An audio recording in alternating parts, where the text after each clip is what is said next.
Hi friends, welcome to my channel education world. నేటి ప్రశ్నలు April 22 and 23కి సంబంధించి.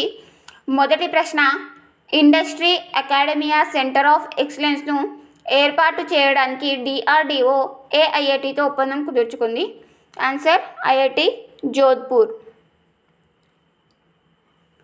రెండో ప్రశ్న, ఇండియన్ నేవీ ఇటీవల ఈస్ట్ కోస్ట్ వద్ద నిర్వహించిన విన్యాసం పేరేంటి? ఆన్సర్ పూర్వీ లెహర్. మూడో ప్రశ్న, ఇటీవల ప్రయోగించిన పైలోజీ 1-2 క్షిపణి ఏ దేశానికి చెందింది? ఆన్సర్ ఉత్తర కొరియా. నాలుగో ప్రశ్న, క్యాన్సర్ వ్యాధి చికిత్సకు కొత్త ఇమ్యూనోథెరపీని ఎవరు తీసుకొచ్చారు? Answer Virginia tech college of engineering, అమెరికాకి సంబంధించి. అయితే వీళ్ళు తీసుకొచ్చిన కొత్త విధానం హెల్తీ సెల్స్పై ప్రభావం పడకుండా ఏవైతే క్యాన్సర్ కణాలు ఉంటాయో వాటిపైనే పనిచేసేలా చికిత్స ఉంటుందన్నమాట.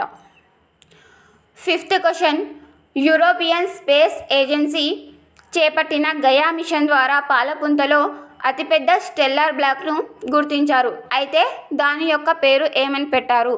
Answer Gaya BH3. ఆరో ప్రశ్న, ఏ సంవత్సరం కల్లా అంతరిక్ష చెత్త నిర్వహణ విషయంలో చొరవ తీసుకోవాలని ఇస్రో చీఫ్ ఇటీవల వెల్లడించారు? ఆన్సర్ 2030 కల్లా. అయితే మనం అంతరిక్షంపై పరిశోధన కోసం ఏవైతే మిసైల్స్ పంపిస్తామో అవంతా కూడా స్పేస్ డెబ్రిస్ అంటే చెత్తగా మారుతుందన్నమాట. దాని యొక్క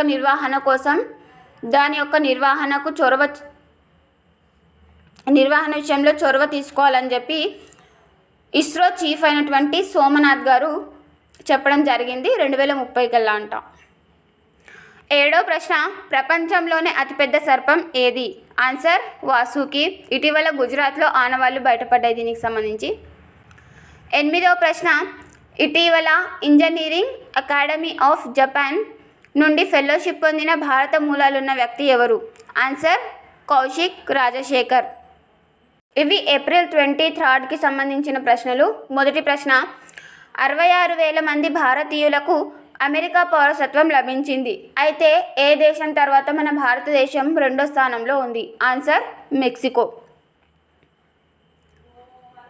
రెండో ప్రశ్న, ముగురుజా ఇటీవల రిటైర్మెంట్ ప్రకటించారు. ఈమె ఏ ఆటకు చెందినవారు? ఆన్సర్ టెన్నిస్ ప్లేయర్, స్పెయిన్ దేశానికి సంబంధించిన వ్యక్తి. మూడో ప్రశ్న, 2024లో లోక్సభ ఎన్నికల్లో ఏకగ్రీవంగా ఎన్నికైన ముఖేష్ భాయ్ దలాల్ ఏ ప్రాంతం నుండి ఎన్నికయ్యారు? ఆన్సర్ సూరత్, గుజరాత్లో సూరత్లో. అయితే ఇతనికి అపోజిషన్గా ఎవరు పోటీ చేయకపోవడంతో, అంటే నామినేషన్ వేసిన వారు కూడా వెనక్కి తీసుకోవడంతో ఇతను ఏకగ్రీవంగా ఎన్నిక కావడం జరిగింది. ఇప్పుడు ఐ థింక్ లోక్సభ జరుగుతుంది కాబట్టి ఇందులో ఇతను ఏకగ్రీవంగా ఎన్నికయ్యారు. నాలుగో ప్రశ్న, నేషనల్ ఫర్టిలైజర్ లిమిటెడ్కి ఇటీవల ఏ స్టేటస్ వచ్చింది? ఆన్సర్ నవరత్న స్టేటస్. కొన్ని సంస్థలకి నవరత్న స్టేటస్ కానీ మినీరత్న స్టేటస్ కానీ ఇలాంటి స్టేటస్ రావడం జరుగుతుంది.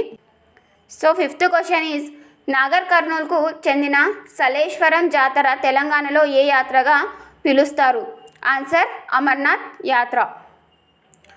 ఆరో ప్రశ్న, ఇంటెలిజెన్స్ బ్యూరో యొక్క నూతన అధిపతి ఎవరు ఇటీవల నియమితులయ్యారు?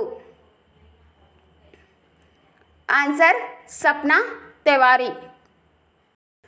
ఏడో ప్రశ్న, ఫెడరేషన్ ఇంటర్నేషనల్ డెస్ ఇచెస్ లస్సానే కేంద్రంగా పనిచేస్తుంది, స్విట్జర్లాండ్.